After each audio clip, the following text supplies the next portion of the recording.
écoutez des entrepreneurs quand vous vous lancez. Plein de gens vont vous conseiller, vos proches, vos amis, tout le monde va y aller de son petit conseil. Il y a des choses bonnes à prendre, il y a des choses moins bonnes parce que parfois les gens vous communiquent leurs propres peurs, leurs propres freins. Vous avez déjà assez à faire avec vos freins, donc prenez pas en plus les freins des autres. Et je dirais, écoutez ceux qui savent skier, quoi. Vous n'allez pas aller apprendre le ski avec quelqu'un qui n'a jamais fait de ski. Pour l'entrepreneuriat, c'est pareil, quoi. Allez apprendre l'entrepreneuriat avec des gens qui ont déjà entrepris, qui ont déjà créé, parce que c'est un métier à part entière, de créer une entreprise, de partir de zéro. Donc si vous voulez créer, allez chercher des gens qui ont créé, même si c'est une boîte dans un autre secteur, et écoutez ces gens-là. Foncez, mais foncez avec les bonnes personnes, et après vous êtes posé les bonnes questions. C'est une question d'envie, de niaque, de changer de vie, de respirer autrement, de croire à ce qu'on fait, d'aimer sa nouvelle vie. Il y a une vraie part d'audace à se lancer, mais je crois que oui, il n'y a vraiment pas d'âge.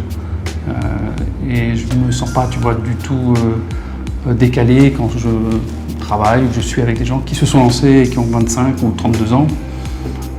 Je suis toujours aussi curieux intellectuellement et ça, il faut toujours être à l'éveil, quel que soit son âge. Donc le conseil, c'est foncez, allez-y, il n'y a pas d'âge.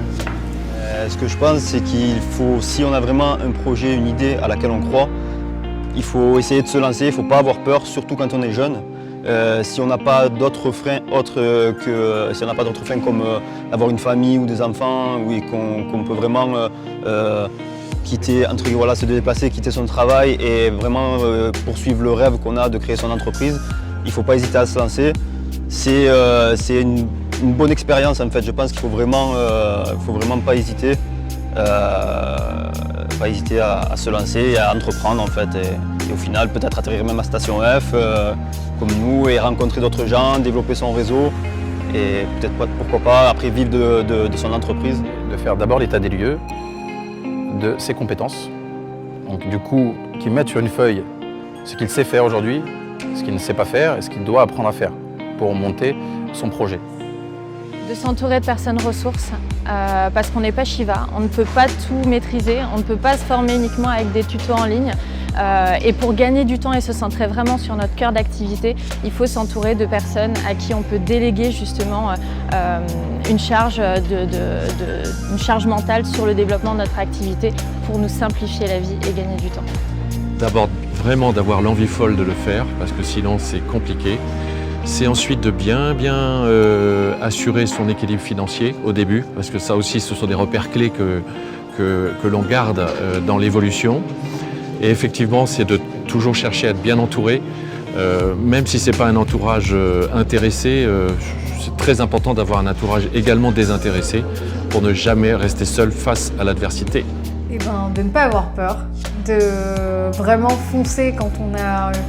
Enfin, c'est bien d'avoir une idée, mais par contre, il faut savoir la concrétiser. Et je pense que ça, surtout les femmes, on s'arrête trop souvent au stade de l'idée et on se dit, on trouve 10 000 choses qu'on ne pourrait pas, 10 000 raisons pour ne pas les faire. Et je pense qu'il faut s'accrocher à l'idée elle-même et à la motivation qu'on a quand on ressent cette idée. Et il faut persévérer. Ça fait presque 2 ans que j'ai monté la boîte et je sais que je ne suis plus la même personne par rapport à il y a 2 ans. Donc il faut persévérer et grandir. Et on grandit personnellement, on grandit avec les gens qui nous entourent, on grandit avec les produits, la marque et voilà, quoi, c'est persévérer. Déjà, il faut y aller, ça c'est sûr. De toute façon, on n'a rien à perdre. Moi, c'était ma grand-mère qui avait l'habitude de dire le non, tu l'as déjà, va chercher le oui. C'est vrai que de toute façon, si on ne fait rien, si on ne cherche rien, c'est sûr, si on ne prend pas de risque, on n'a pas d'échec, mais on n'a pas de succès non plus. Donc de toute façon, il faut y aller. Et puis, il faut bosser quand même son projet. C'est-à-dire que ce qu'il faut, c'est bien travailler en amont. Moi, c'est en ça qu'Audace m'avait beaucoup aidé. C'est-à-dire que partir d'une idée, être sûr. Au moment où j'ai commencé à me lancer, honnêtement, je pouvais me planter, il pouvait y avoir un échec, mais j'avais vraiment mis toutes les chances de mon côté parce que j'avais vraiment bossé mon sujet, j'avais vraiment évacué les questions, etc. Et quand on est prêt, en tout cas le plus prêt possible, il faut se jeter à l'eau et puis essayer.